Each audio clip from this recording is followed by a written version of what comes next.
I am on a journey, an odyssey, a dangerous expedition many would deem too reckless, and rightfully so. I am on the treacherous adventure of playing the Dark Pictures games without any decisions. Bold, I know.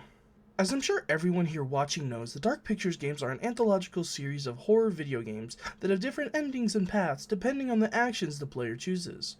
Option A could lead to ending 1, while option B could lead to ending 2.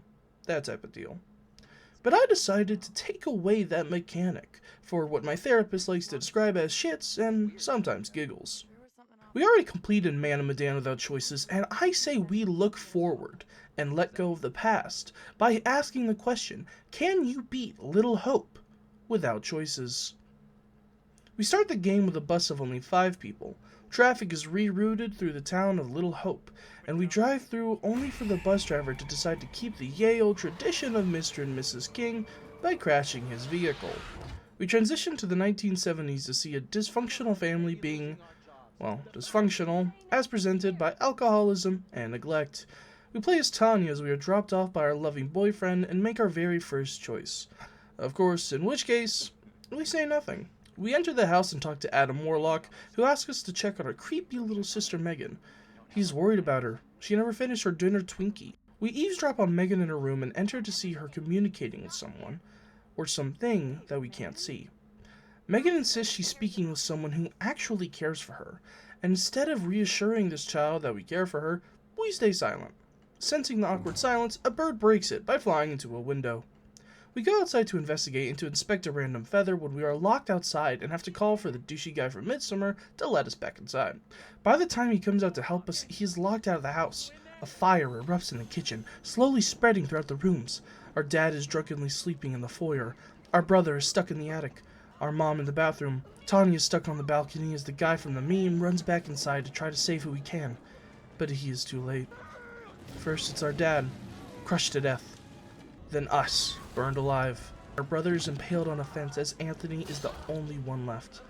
And even after everything, he runs back into the house. All he wanted was to save his mom. Cutting back to the bus crash, we play as the 5 passengers, 3 up top and 2 stuck in a ravine. But with a keen eye or basic deduction skills, we can see that these are the same people from the house fire, but in the present day. We play as Daniel, an amiable and offensive college student, as we help our fellow classmate Angela up out of the muck. We discuss what to do next with our professor, John, and potential girlfriend, Taylor. Daniel doesn't talk about it, but something deep stirs within him. Something the others all feel too. A hunger, a want, no, a need. A need for the hostess snack cake, Twinkie. We meet up at the gate just on the outside of Little Hope and decide what our next move is.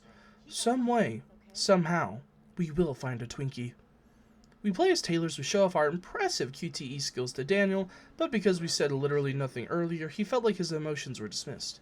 And of course, we decide to worsen that insecurity by, once again, saying literally nothing.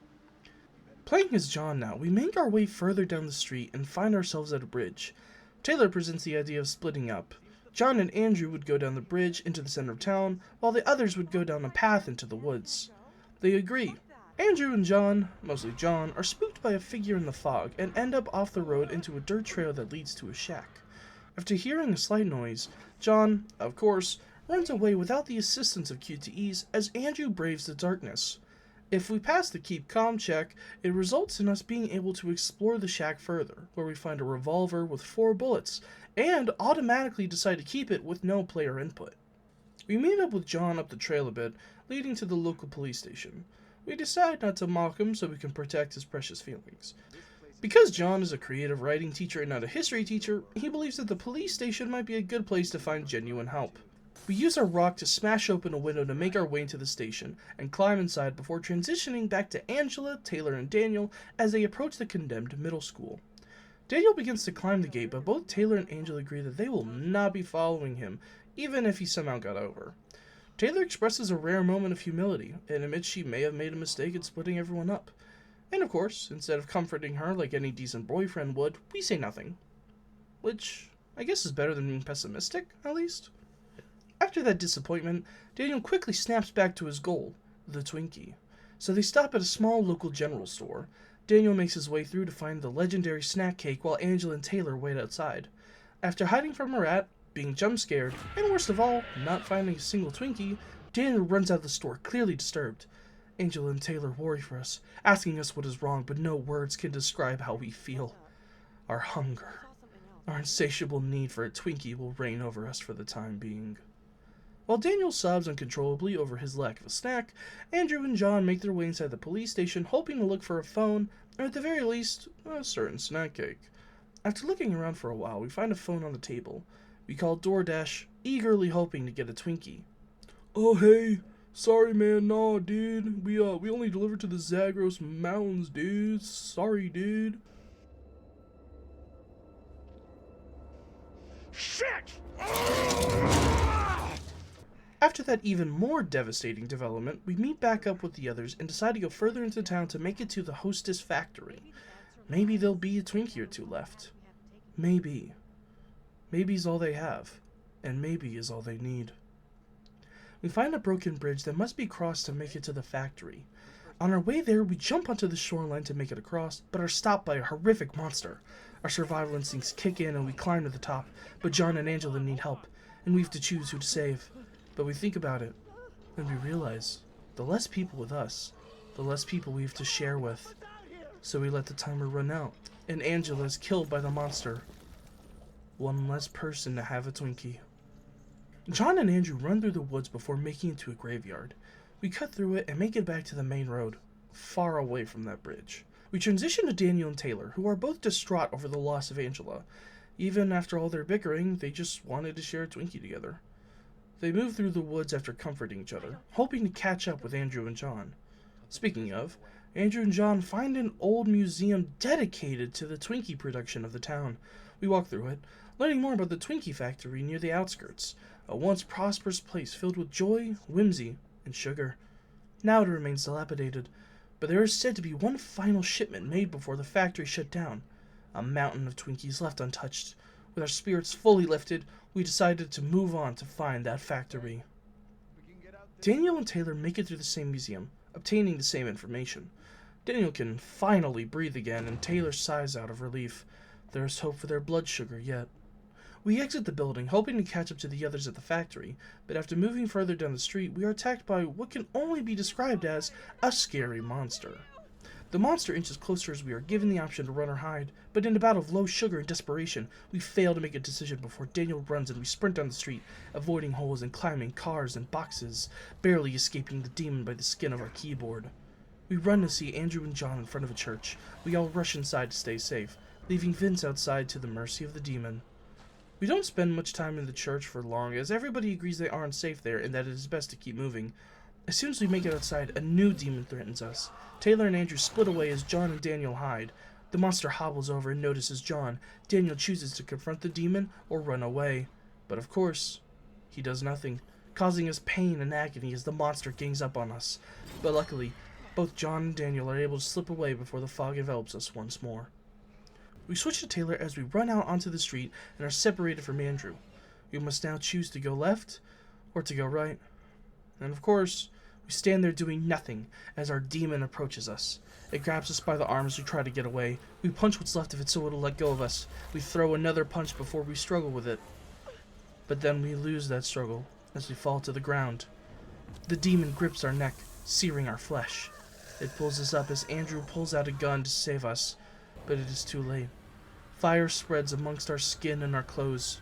We aren't able to get a single word out before the demon burns us to death. One less person to share a Twinkie with. John, Daniel, and Andrew escape into the woods.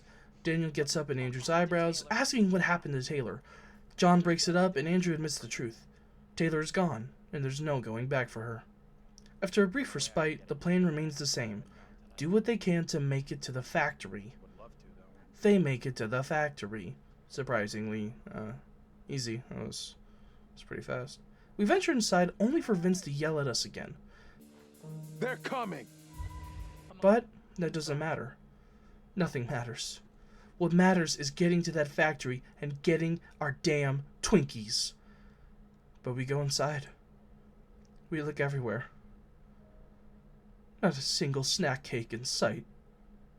We search around. Surely something was wrong. There had to be one or two left.